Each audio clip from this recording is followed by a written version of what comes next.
Bossing! Yan. Hi mga boss. So, first time natin mag-DIY ng CVT cleaning itong ATR 160. Check natin kung kaya natin kalasin at linisin kasi feeling ko may mga dumi na at carbon dito sa ating CVT. Alright?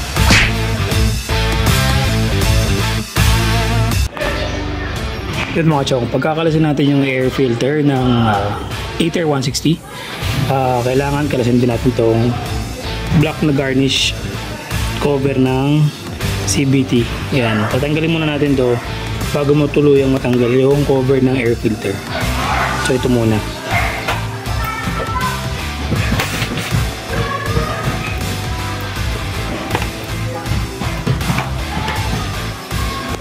Yun, nakalas na natin yung black na garnish cover.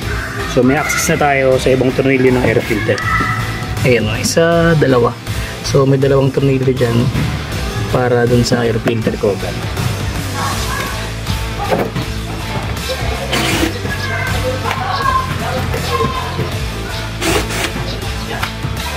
So tanggal na natin lahat.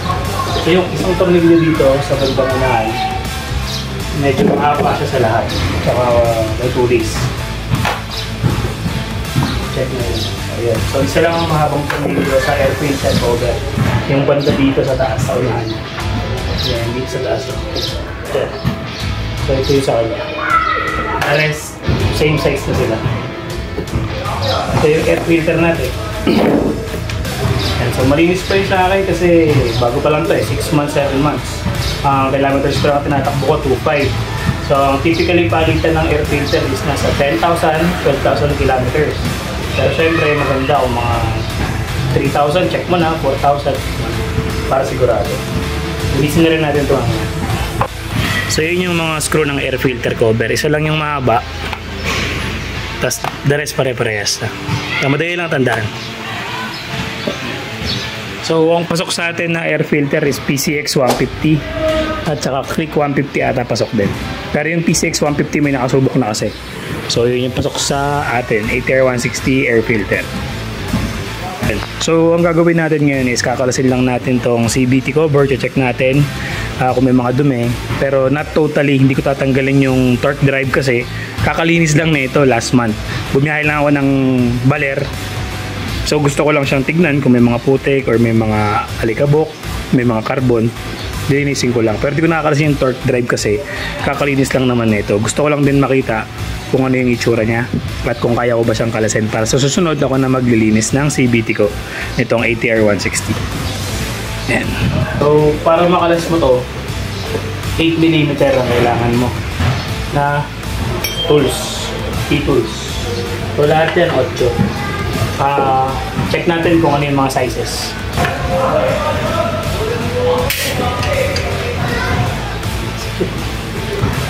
Higpit ang pagkakalagay. Yun yung isang mga reason kaya gusto ko ako na mag-maintain ng ATR 160 na CVT cleaning kasi pag iba-ibang shop mo pinadala, medyo sobrang higpit ng ibang mga tornilyo. Baka may tendency maputol o mabali, mas masakit yung gastos. Sobrang sigit niya itong isa.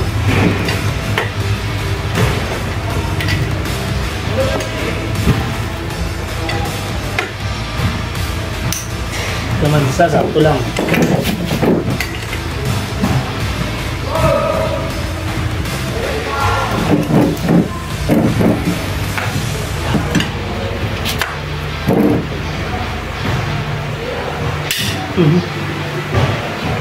Parang mapuputol din ito na, di na? Ngayon, pagkabit natin, hindi natin ikitan masyado yung sakto lang. 1, 2, 3, 4, 5.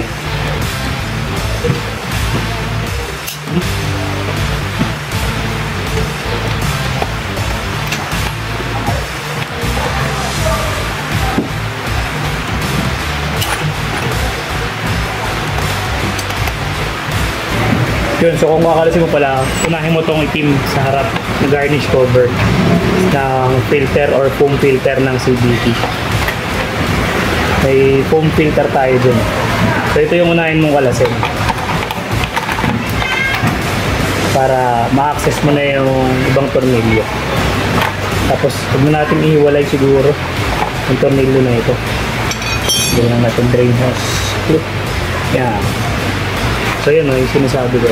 Yun yung filter ng ating CVT. Parang foam filter. Sasala niya yung mga alikabok. So, tinama ko na yung mga panil dito para di ako malito. Yan. So para ma-access ko na rin yung ibang CVT nut. CVT nut cover. Or screw cover. Sige, check natin kung ano-ano yung mga parehas na size.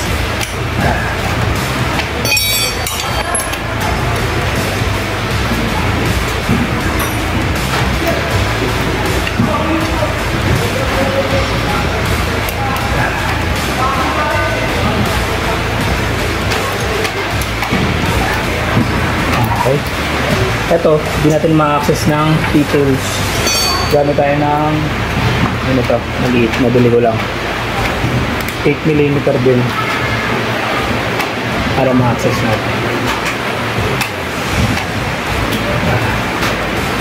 Yan. Maluluto ng pan kasi giban maigi dun sa unang shop. Ito lang medyo matrabaho to kasi hindi siya na-access ng T-tools. Tagayin nyo na lang. Ito yung ginamit ko sa DIY. Meron na ito 8mm, mura lang. Sa gitna. Yeah, 8mm din to. Ito mahaba to, pilig ko. Yeah.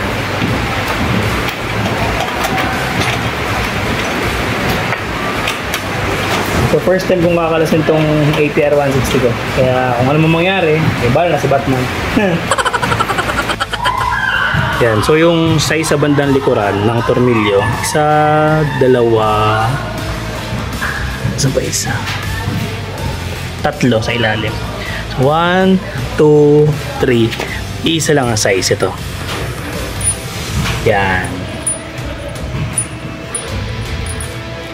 Yung tatlong yan, pare-parehas ang size dito yan. 1, 2, sa ilalim, 3. Ito namang mahaba. Ito, dalawa yan, dalawang mahaba. Ito. Sa dalawa. Same size din yan. Dito naman yan. Sa dalawa. So yan, yan yung dalawang mahaba. Itong dalawa dito. Sa dalawa. Tapos ito namang limang same size din na maliliit. Ito. Yung lima na yan, 1, 2, 3, 4, 5. Dito naman yan sa bandang harapan. Okay? So dito yan, isa, dalawa, tatlo, apat, lima. So lima na ito ang size dito sa side na to. Dalawang malaki dito naman yung sa gitna, tsaka dito. Tapos ito naman tatlo na same size din. Dito naman isa, dalawa, tatlo. Alright, so para may guide na kayo at hindi kayo malito. So ayan, tapos syempre yung dito naman na black garnish cover, hindi ko na tinanggalin tornilyo. Diba? Nandun na yung nuts nya sa mismong garnish cover na plastic. Para mamaya, after ko malinis yan, kakabit ko na lang. So ayan na. Bali, 1, 2, 3, 4, 5, 6, 7, 8, 9, 10. 10 nuts or tornilyo ang kailangan mong tanggalin bago mo matanggal yung CVT cover ng ATR 160 QJ motor. Okay? So pause nyo na lang or ulitin nyo pag di nyo na-gets or naintindihan kung saan yung pagkakalagay. Tara, tanggalin natin to. And so pag bago pa, syempre medyo matigas pa yung CVT cover na yan dahil may gasket din. Yung sa akin, nabuksan na to 2 beses, napalinis ko na siya. Ngayon ako magbubukas, pero medyo matigas-tigas pa din. Kaya gamit lang tayo ng flat screw sa gilid, dahan-dahan lang natin sungkitin. Kasi kapag medyo pinwersa mo, baka mabentong itong cover. Okay?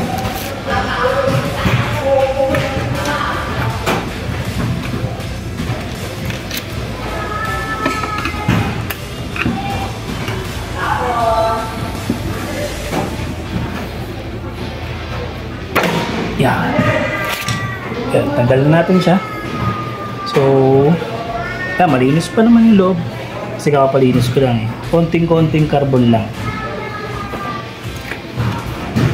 Yan. So, ito muna siya. Pero ito madumi na yung ating foam filter. Buti nga may ganito talaga eh, para sa loob ng CVT talagang malinis. Yung ibang click ba yun? Nilalagyan pa nila ng ganito eh. So ito meron na talaga yun sa atin sa ATR 160. Yan, tignan na natin yung loob. Yan, again, hindi mo natin kakalasin dun torque drive kasi kakapalinis nga lang naman natin to last month. So malinis pa yan. Sinilip ko lang talaga kung ano yung sistema natin dito na ako na yung nagkalas. Diba, kung may kaya akong grasahan, gagrasahan ko na rin. Tulad nito, kailangan lagyan ng kaunting grasa to eh. Itong dalawan to. Pantawag dyan, kalimutan ko. So yung belt niya, okay pa naman. Bell. Yan, ito, gusto kong kalasin to para if ever may mga carbon, malinis natin.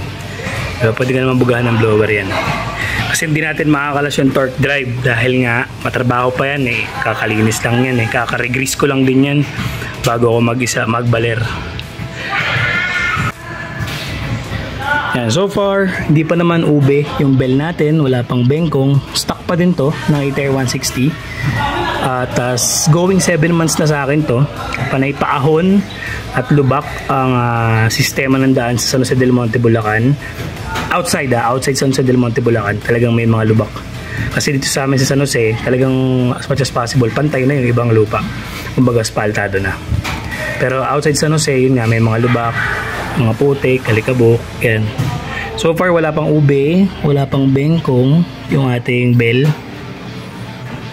Yan, pulley, okay pa naman. Yan, try natin kalasin. Yan, so check natin kung talagang 1922 din ang sukat ng mga nuts nito.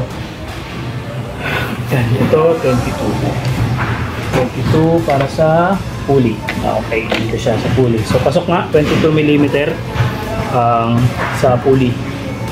Drive pulley nut. 22 mm. Yan, kalas na natin yung sa pulley. Yan. Makapal yung washer niya mga boss. Parang mga 3 to 4 mm. Sukatin kaya natin yung washer. Sukatin natin yung washer mga boss sa pulley. Para sa mga at least replacement, alam natin. Kapal niya is 5 mm. Yan, so yung washer niya dito sa pulley, drive pulley, 5 mm yung kapal. Tapos diameter 30. Yan, 30 mm. Yan. So 5 plus 30 mm, diameter 30. Yan. Then alas tayo ng pulley. Yan. Natin yung pulley. Okay pa naman, wala pa tayong bengkong, bewang.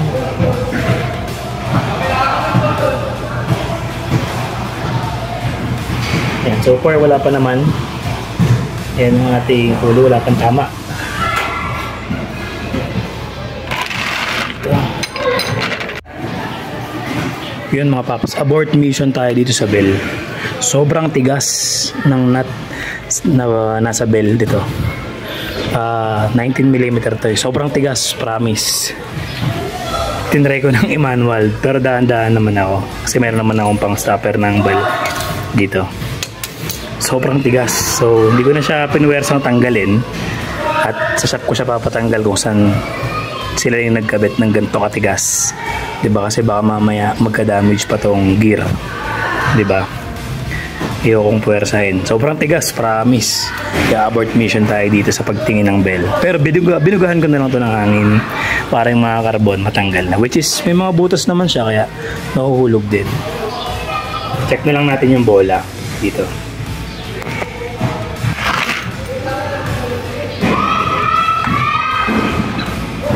Ayun. Ito madami ng dumi. Slider piece natin. Maluwag na ba?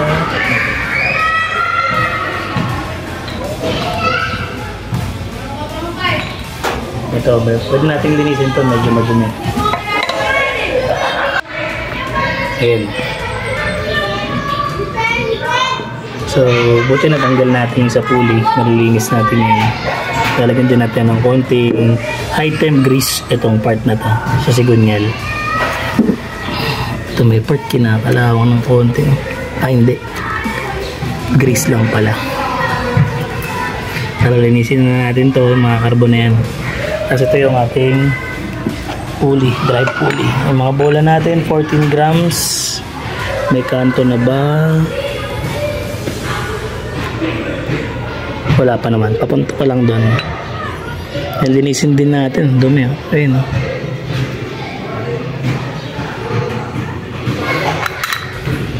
Slider piece. Masikip pa lahat ng slider piece natin. Ito isa, medyo na palitin na. Hindi, may kapit pa naman. Yung isa, ganun din. Ayos pa yung slider piece natin. Backplate natin yan, ah. Alright, ito buwisit to. Sobrang sikip talaga nung nadali dun sa pinagpakabitan ko. Kaya babalik ko to, papatanggal ko sa kanila na maayos. Ay, yun din yung reason mga tol kung bakit maganda matuto tayo mag DIY ng sarili nating mga motor, kasi hindi naman sila lahat pantay-pantay o gumagamit ng torque wrench, di ba? So kung lahat ng shop na pinupuntahan mo gumagamit ng torque wrench, okay sana. Eh panay lang sila ganito, di ba? Okay naman yan, kaso nga lang tignan mo to, kasi pag umiikot, umiinit, sumisikip palalo yung mga nut, dahil nga sa init, di ba? Nagtatighten na pa yung mga yan. So ito, nagulat ako, sobrang tigas. Halos mabuhat ko na yung motor, kaya binitawan ko na dahil baka madamage naman yung gearing. Yung ganito, ito baka tumabingi itong spline. So okay pa naman, binugahan ko na ng hangin yan. Dito lang naman yung carbon yan, natanggal na, which is natanggal na yan.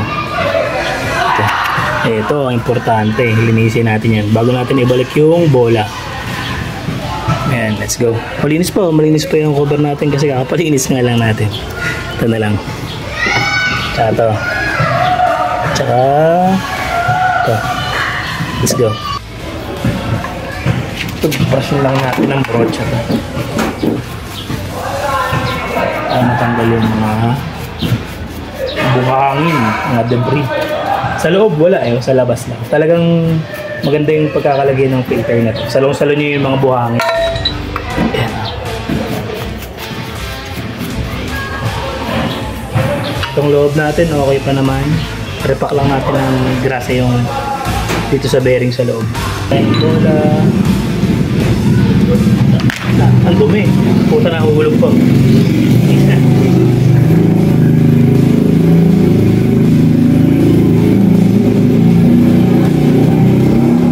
So ito, kakalinis lang na ito last month. Nagbaler lang ako dun sa drive pulley sa may bola, sa may backplate sa side. Ang dami ng bone, dami ng dumi, diba? Kaya kailangan talaga, kung gusto mo ng laging top condition tumakbo yung scooter mo, kahit anong brand pa yan, alagaan mo sa maintenance. Kung namamahalan ka sa mga shop at kung may oras ka naman at marunong ka, ikaw na lang maglinis, diba? Ito, basahin natin ang CVT. Ito, gamit kong CVT cleaner, Aeropack. Yan, ito rin gamit nila sa kasa. Sinubukan ko, ayos naman. Kaya okay siya, ito na ginagamit ko lagi. Aeropack CVT FT cleaner.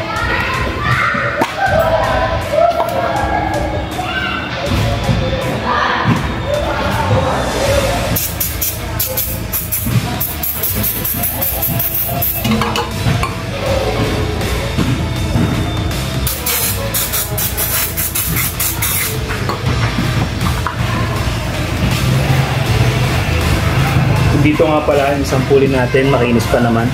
Wala pa naman siyang mga bewang, bengkong, wala pa. Collar natin, okay pa naman. Walang palatandaan to kung ano yung nasa kabilang side o nasa harap. Walang guhit.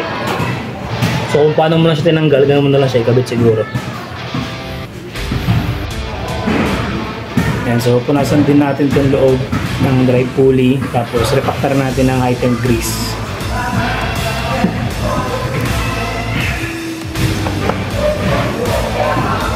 Sakto lang pala yung galas natin kasi nalinis natin yung mga agabok, mga alikabok, yung mga nagpo-cause ng dragging, galimitan kasi kumahalo yung alikabok or sumasabay yung alikabok sa pag-ikot ng CVT, kaya may dragging.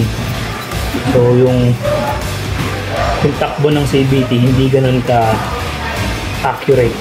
May delay, ganyan, may maingay, may nagbabibrate. Yun yung mga alikabok kalimitan. Aside dun sa kailangan mo magpa-regroove ng belt, di ba? Yun, yung nakakadagdag din sa dragging, yung dumi.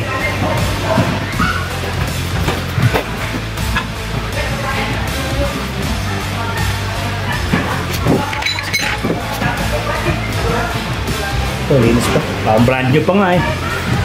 Diba? Pero, mga dinadaanan ng scooter natin yun naman, lubak, paahon. Hindi lang talaga ako maano sa throttle, malaro, hindi ako mabirit, sakto lang. Lagi kong binibiluhan para hindi pagod yung bell or hindi hirap yung scooter pag paahon. Hindi isang babad na ganun. Ayoko nang ganun, baka masira ng tuluyan agad yung scooter or yung CVT. Sa akin lang yun ha, depende siguro sa inyo kung paano kayo gumamit. Itong backplate, pinisin lang natin, hindi ko na ito babasahin ng CVT. Ito lang okay. Hanggang itabok lang. Okay pa yung mga slider piece natin, sisikip pa siya. After 7 months. Ang bola, hindi ko siya naman natin. Wala pa naman kanto yung mga bola natin. Stock fit na bola ng ATR, 15 grams. So parehas niya yung click, B3, 15 grams. So sa akin, binawasan ko ng 1 gram.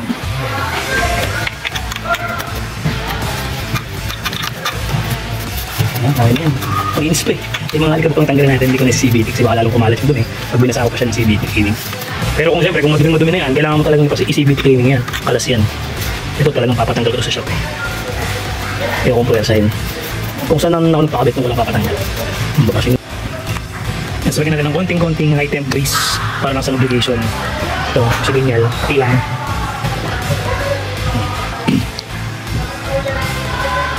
Bawasan natin. Para lang bumukas siya. Ayan. Tapos ito rin lagyan din natin ito.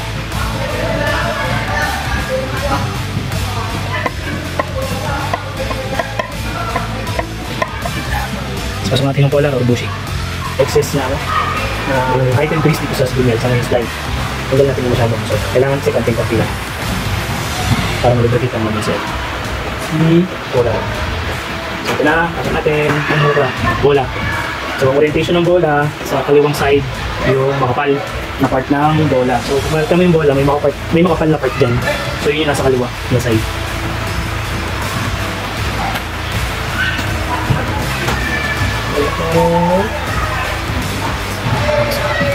Ayan.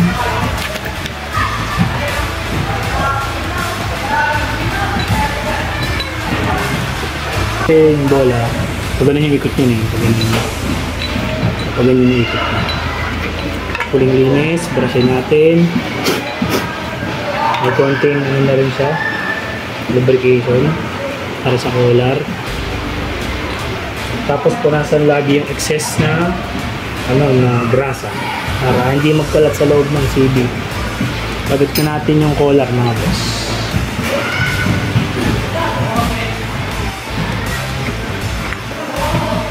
Bakit? Yan. Ayos na.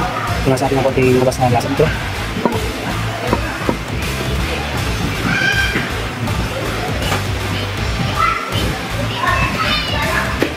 So, natin.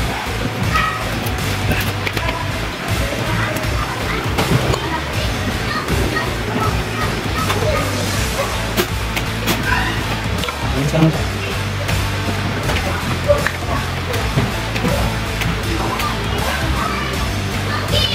tapos, isang patay pistoli. Isang natin. Tapos lang kasa.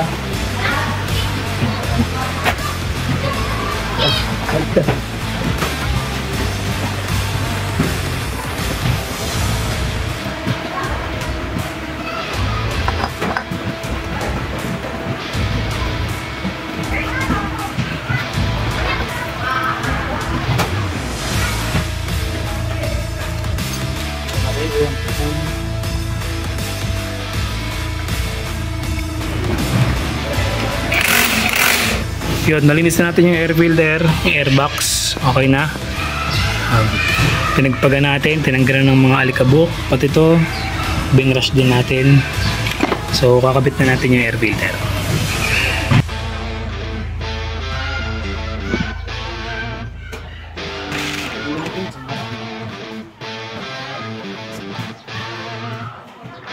So, isang araw ko yung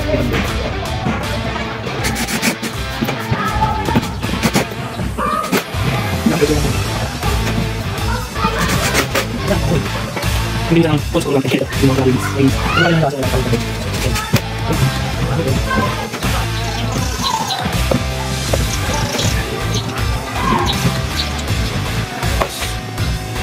Yan, so nakabit na natin yung air filter.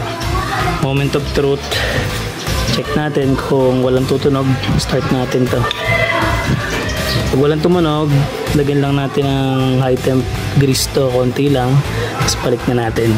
Sabihin tagumpay. Pag may tumunog, ibig sabihin may sablay. Okay? Let's go. Patunog. Banda na natin.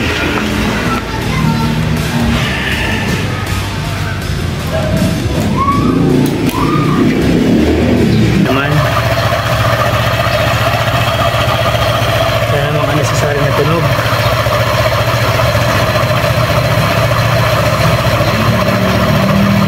Goods. Okay. So, nalinis na natin. Dahil napalinis na natin ito ng CVT cleaning last month, chinek ko lang din, binuksan ko lang para ma-familiar ako dun sa itsura, sa mga nuts, kung anong mga gamit kailangan ko pang bilhin para pag ako na nag-DIY ng CVT cleaning, kaya ko na. So far, nahirapan lang ako ngayon dito sa pagtanggal ng bell. Dito kasi, doon sa pinagpakabitan ko, feeling ko naikpita din ng sobra. Parang yung kanina, doon sa screw ng CVT cover, sa screw nito. So, papatanggal ko muna sa kanila yan, tapos papa-torque wrench ko ng maayos. Siguro mga 50 or 48 Newton meter, mga ganun. Tapos, ako na lang mag-aayos kasi kaya ko naman na. Ayan. So far, goods naman. Wala namang ibang tumunog. Wala namang lumuluwag. Wala namang nagsisqueechy, ganun. Rev natin.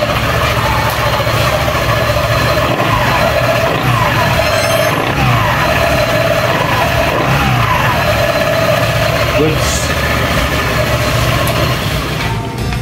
Okay. So, pwede natin kabit yung CVT cover. After that. Alright. Tigil lang natin ito ng konting-konti. Yung dowel.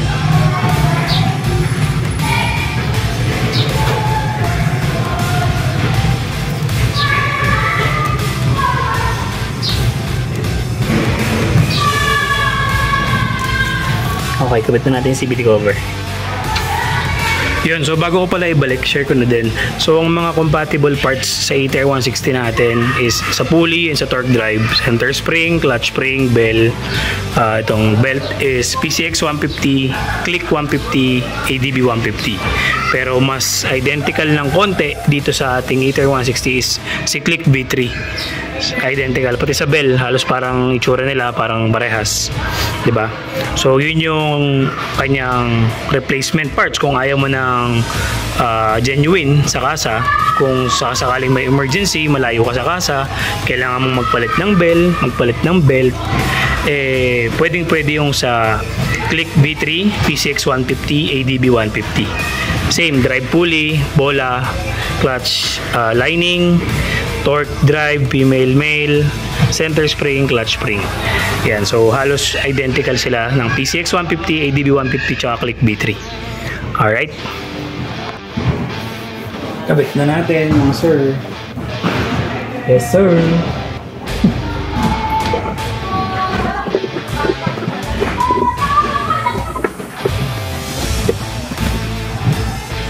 Yan, so nakabit ko na lahat ng tornilyo ng CVT cover. So far lahat naman sila fit at wala namang feeling ko na sumobra or sobrang haba. So again, para lang mas malinaw, tatlong magkakasize na 1.8 inches ganon dito sa tatlong side na to. Ito, tsaka ito. Yun yung tatlong magkakasize. Yung dalawang mahaba, dalawa lang yun na mahaba. Ito, tsaka ito. Yung 5 na 1 inch, ito, isa, dalawa, tatlo, apat, 5. So, dyan yung 5, dalawa, tatlo. Okay? So, sigipan na natin ng hindi masyadong masigit tulad kanina. So, isang kamay lang natin. Pag tumasigit na ng isang kamay, okay na. Yan. Yeah.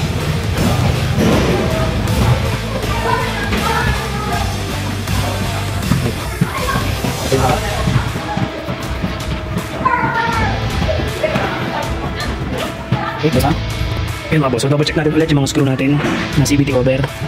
Okay na. Okay na rin. Okay na rin. Okay. Pero sa gitna. Okay na rin. Ito. Okay na rin. Text na. Okay. Yun. Isang kamay lang. Okay na. Kanina sobrang higpit eh. Yan. Nahigit ka pa. Okay, good. Okay na. Yung sa maliit sa taas. Yan. Check natin.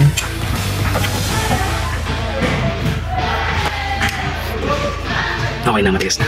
Goods na. Gamitin natin yung garnish dito, tsaka yung dito, cover. Yan mga chong. So sa outer, exterior, ang kailangan mong mga tools para makalas mo tong air filter, garnish plastic ng CVT cover, pati ito, tsaka tong CVT cover is, ang kailangan mong mga tools is, ito, Phillips screw. Then, kung wala ka nito, pwede naman syempre yung Phillips screw. Ganyan. O, kasi gagamit ka rin para talaga nito. Para dito sa hindi mo madudukot na side dito. Diyan. So yan. Para sa mga air filter. Tapos ito namang 4mm na Allen screw para naman dito yan. Tapos 8mm na T-tools tsaka maliit lang na L-type na 8mm. So ito 8mm standard yan dito para sa cover na ito tsaka sa plastic garnish na ito. Ito namang L-type mo na 8mm para naman sa hindi mo maabot dito sa side nito. Yan, nag-iisang screw na yan. So, gamit ka nito. Pero bago mo matanggal yan, kakalasin mo muna itong garnish. Okay? So, paano ba yung unang pagkalas? Air filter muna, cover, sunod mo to, then makakalas mo na yung buong CVT cover. Yan yung mga gagamitin mo. 8mm, 8mm, 4mm Allen screw, Phillips screw. Tapos pag nakalas mo na yung sa loob naman, 19mm tsaka 22mm. Alright? Yun yung sa pulley at saka sa torque drive. Same lang din ng PCX 150 tsaka Click B3. 19 and 22mm yung mga sizes. So syempre kailangan mo dyan ng mga wrench, mga ganito, mga ganito. Yan. Kung wala ka naman ng ganito, hindi mo naman kailangan yan. Kahit yung torque wrench, mas okay yun kasi mas masusukat mo yung sikip niya, hindi masyadong masikip, hindi mo lost yung mga tornilyo, di ba? Pero mas okay din to, mas mabilis yung trabaho, di ba? So yun yung mga kailangan mo naman sa loob. And then, sa pagkalas naman ng pagkalas ng clutch spring, ito, circuit pliers. So yan naman ang kailangan. Diba? Yan, sayang din natin nakalas yung torque drive. Mat-check ko sana yung loob nun. Pero okay lang naman, next time makakalasin natin ulit yan, mag-vlog ulit tayo. Pero ito yung kailangan mo para sa center, sa clutch spring. Yan, so far ano po ba? Yun lang naman, wala nang iba, yun lang. Tapos syempre grasa, high temp grease. Tsaka ito, syempre 39-41mm na pangkalas dun sa nut ng torque drive. Tsaka extension. Yan, high temp. Tapos yung syempre panlinis mo. CVT cleaner, kung gusto mo ng gasolina, pwedeng gasolina. Basta wag mo lang lalagyan yung mga oil seal, yung mga o-ring, yung mga goma. Kasi magtututong yun, maglulutong sa gasolina. Pwede mong panlinis sa kanya yung CVT cleaner o kaya alcohol kung nasa mukha agad. Tapos, sa mga nagsasabi, pwede ba yung dishwashing tubig? Pwede naman, pwede yun sa mga sa ating CVT. Basta tutuyuin nyo lang, pagkatuyo, alcoholan nyo, tapos punasan nyo maigi para hindi kalawangin yung loob or yung mga bakal na parts. Ngayon naman, yung diskarte naman na ibang mga shop, kombinasyon, CVT cleaner at saka gasolina. Yung gasolina sa bakal, then yung may mga oil seal na part ng CVT cleaner ang pinapalinis. May mga goma. Yun ang combination nila. Yan, kung mayaman ka naman, I mean, gusto mo purong CVT, edi mag-CVT ka puro, pwede naman yan. Pero ako ginawa ko kanina dahil medyo malinis pa naman, ito lang. Diba, brocha cleaning lang. Tapos, ang sprayan ko lang na ito yung pulley, yung drive pulley, yung lagayan ng bola. Diba, yung sa backplate, yan. Kasi grabe na yung carbon. Buti talaga, nilinis ko kasi nga may dragging siya kapag umaarangkada, nanginginig ng konti. So feeling ko yun yung dahilan, sobrang dami ng carbon kanina, diba? So nalinis ko na siya, nabugahan ko din ng blower to, yung sa torque drive. Goods na goods naman. So ngayon, tinatakbo naman natin siya, goods naman, wala namang problema. So yan yung mga ginamit ko, diba? Para sa first DIY ko sa pagkalas ng CVT, 80% pala kasi hindi ko nakalas yung torque drive. Pero madali na lang yan kapag nalawagan yung bell, diba? Tsaka yun nga, kita nyo naman sobrang linis pa, diba? Air filter, nalinis ko na din, ginamitan ko lang ng brush. Yan, high temp grease ang gagamitin. Yun, salamat mga bossing at hopefully may mga natutunan kayo sa aking first DIY vlog sa CVT cleaning ng Aether 160. Not totally cleaning kasi malinis naman na siya, diba? Pero at least naging familiar kayo sa pagkalas at may mga gamit na kayong pwedeng pagbasihan kung sakaling gusto nyong magkalas. Alright, so once again, don't forget to subscribe and like my videos. This is Bob Nicosa. Peace! Shout out Aether 160 Club Philippines.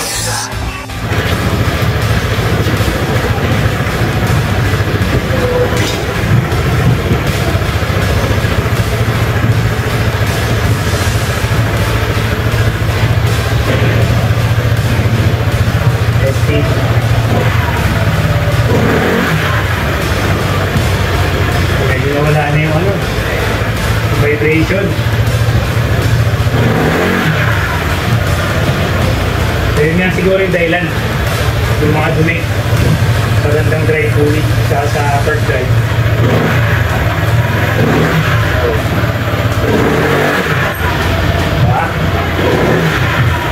Ayos.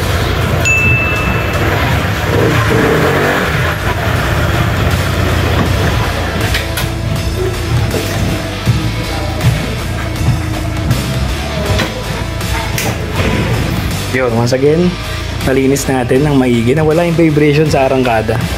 Diba? Kasi natanggal ko yung dumi. Sobrang daming dumi dun sa bandang drive pulling kanina. Tsaka dun sa torque drive.